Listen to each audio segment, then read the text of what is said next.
Alright. Good morning. Good morning mga content creator ko. Good morning. So, kamusta boss Mel?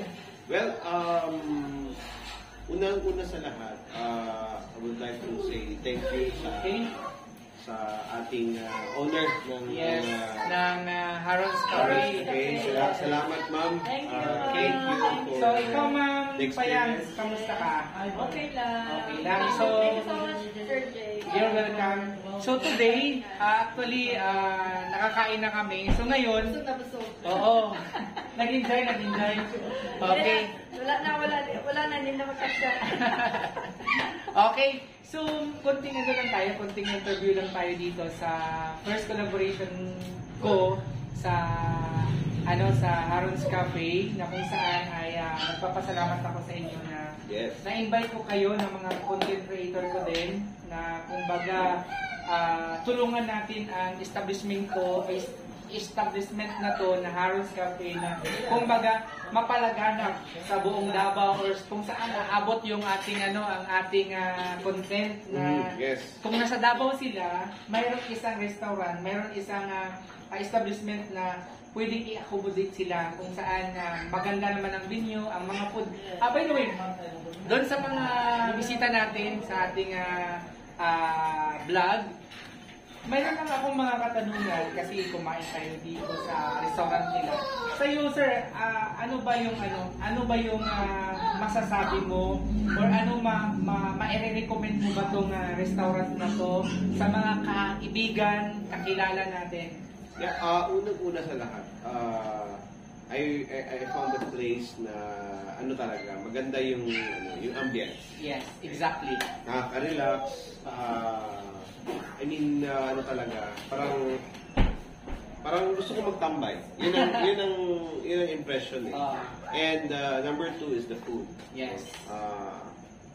The food is simple, no, and delicious food ang nakahilera dito sa menu. And may drinks pa. So at the price of yung price nila ngayon is 400. Yes. Exactly. Pagka may discount sila is 350. Ayan, okay. And then sa akin kasi binigay nila is 300. Okay. 300. So actually with that kind of price, panalo na.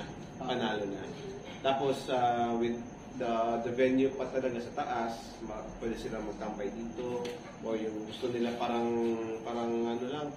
siesta time lang doon sa taas yan. Pwede. No? Yun ang nakaganda. So ma-recommend ba nag-vlog na nga ako dito. Okay. So guys, narinig nyo, marirecommend ni Sir Mel ang restaurant na to. At syempre, interviewin din natin si Ma'am Payang sa vlog. Ma'am Payang, mas maganda kasing nanggaling sa'yo. Sa'yo ba, ano ba ang masasabi mo at pangalawa, mai-recommend mo ba ito sa mga kaibigan mo? Oo, syempre. Actually, before ako pumunta dito, may nasabihan na ako ng mga kaibigan ko. Kaya lang, wala sila nasa Darwin. Nag-bid sila. Sabi nila, papasyal daw sila dito. Anytime. Kasi nandito lang naman sila sa Davao. Sabi ko, kaya ipapaano ko itong So how's the food? Kamusta? Hindi naman kasi. Ito. Magre-rate ako ng 1 to 10.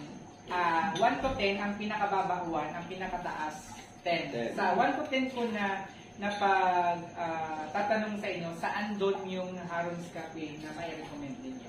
Kung base sa kung the venue, the food, nasa kasama na yung kasama na yung staff assessment, yung mga staff na nag-assist sa atin, kasama na yung sa 10 lahat. Actually, friendly naman yung staff. Okay. So, pwede, I can give them 10. Pwede bang Ako, 9? Hindi naman Ako. Kasi, ang importante kasi sa akin is yung friendliness ng mga staff. At saka, dahil pa talaga natin yung owner. And, at saka nakita sabi mo nga, it's not about the services, but the thing is the totality. The totality. The totality of pagpasok mo pa lang, ay sir, kumusta? Parang sa pagpasok mo pa lang, parang feel mo, parang welcome ka. Then for Ano na natin sa 9? Sa'yo, 9. 9 sa'yo. Sa akin, 10. 10. So guys, what do you think kung ano ang ibibigay ko na Kasi meron tayong standard. Kasi meron tayong Actually, standard. para sa akin, lalagay ko lang muna siya ng 8. Kasi para sa akin ang 8 is infinite. Infinity.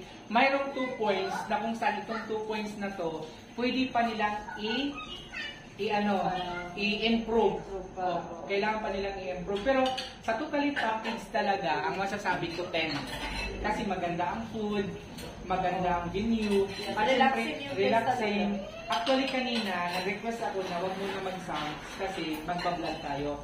So parang okay.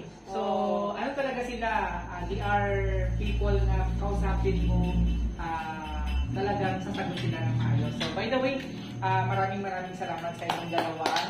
So Ma'am Ron, thank you so much sa opportunity na binigay mo sa mga kaibigan ko. Hopefully, kaming mga content creator na dito sa Davao City ay makatulong sa inyo para mapalago at malaman ang Harrods Cafe nga mayroon pala dito sa Davao City na 24 hours. Kasi ang alam ko, magpapangsyon kaya nga sabi ko nga, 10 din. Oo. Kasi 24 hours. Medyo alam ko, tapos hanggang 24 hours pala. Papasyal ko dito. Narating kami bangkalan. Ayan. Ay, kung pupunta kayo dito, PM niyo ako, baka available ako. At least mag-coffee lang tayo dito or what. So, yun. Yun pala, yung kailangan may coffee. Okay, meron naman talaga. Pero wala lang. Mayroon siyang coffee, pwede ka magbili ng coffee. Bili. Oo, bili ng coffee. Meron pala. Meron. So, dito naman, actually, itong venue nila is maganda yung venue kasi meron din dito na exclusive na venue, yung pwedeng 50 packs lang pwede kung may birthday. May function room. Oo, may function room sila. Oo. So ito naman, maraming salamat talaga. Overwhelmed kami kasi bakit? Sa first collaboration ko, mayroong taong naniwala sa amin as a new rising content creator. Kuno, pero hopefully, malay mo, aabot tayo sa ibang bansa, sisikat tayo, no? Diba? O malay mo. So, ito lang, ang pinakamaganda dito sa as a content creator ay nakakatulong tayo doon sa mga may-ari or mga establishment na kumbaga free lang ang pag-promote, which is nagla-live tayo, which is darating ang time talaga na aabot tayo sa taas. Tama? Yes. Kasi ang success kasi ng tao ay nagsisimula sa baba. Darating din tayo dun sa taas. So ito yun. Nagpapasalamat kami in the whole Harrods Coffee family sa pag-invite sa akin, especially sa akin na nag-invite. At syempre, mayroon akong mga kaibigan na kumbaga sa dami kong kaibigan, sila lang yung dalawang available. Yes. So, bago lang po kami nagkakilala. Oo. Nung isang araw pa yan. Oo. So, in-invite ko sila na, yun nga, mayroon akong X-deal. Ang tawag kasi sa mga ganito, X-deal, na kung saan you can promote their establishment. So, ito ang first collaboration ko with the food industry. Hopefully, baka ito na yung tawag sir na magiging food vlogger na siguro ako, no? Yeah. Para kasi, hahanapin natin yung needs natin kung saan maniwala yung tao. Kasi, almost 2020 pa ako nag-start. 4 years na ako as content creator. Nag-start ako sa YouTube, and then sa Facebook. Parang, within 4 years, parang ito ata ang next na kainan na ba tayo? Yung magmukbang na ba tayo ngayon? So, guys, sa mga sa mga owner, mga establishment, willing po kami mag-promote ng inyong bisitahin namin. inyong restaurant. For free lang po 'yun. For free, malay natin. Hindi ko alam kung mayroon pang talent fee 'yun, di ba? So ngayon habang free pa po yung talent fee namin, invite us kasi willing kami na tulungan din kayo. At least may mga kaibigan kami na hindi nyo makilala, at least makapunta sila dito. So, yun po, maraming salamat po sa tiwala. At Sir Mel, Ma'am Payang, maraming salamat sa inyo sa pag-recommend niyo sa Harrods Cafe. At siyempre kay Ma'am Ron, the owner ng Harrods Cafe, maraming salamat. thank you po sa inyong sa pag-invite siyempre. At sa masarap na mga pagkain ninyo at siyempre sa binyo nila, ang ganda. So sa mga Muslim friend namin, ma-recommend ko talaga sa inyo kasi bakit? Ang mga food po dito is halal po ang pagkain dito. Kaya pwede kayong mag-enjoy at mag-enjoy ng mga food at kasama yung pamilya niyo. So kuya, maraming salamat. Thank you. Ma'am Payang, maraming salamat. And also you follow po yung cafe na page ni Yes. follow natin. Yung, siyempre, i-follow din natin ang Harron's Harron's Cafe. Cafe. Yes. Doon po sa may baba, at siyempre, itatag ko din yan. Mayroon Harron's Cafe. Paki-follow po ninyo din ang ating, kumbaga, itong unang restaurant or unang establishment na naniwala. Oo, na actually this is a first collaboration with Boss Jake Pai. So it's my honor po na nagtiwala po kayo sa akin.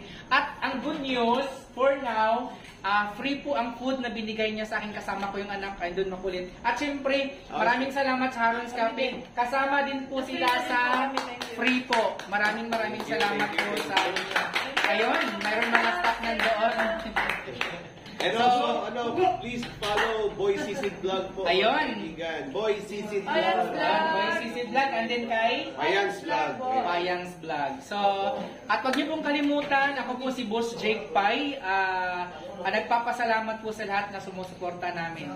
God bless po, and bye-bye, and good night. Good morning, everyone. God bless.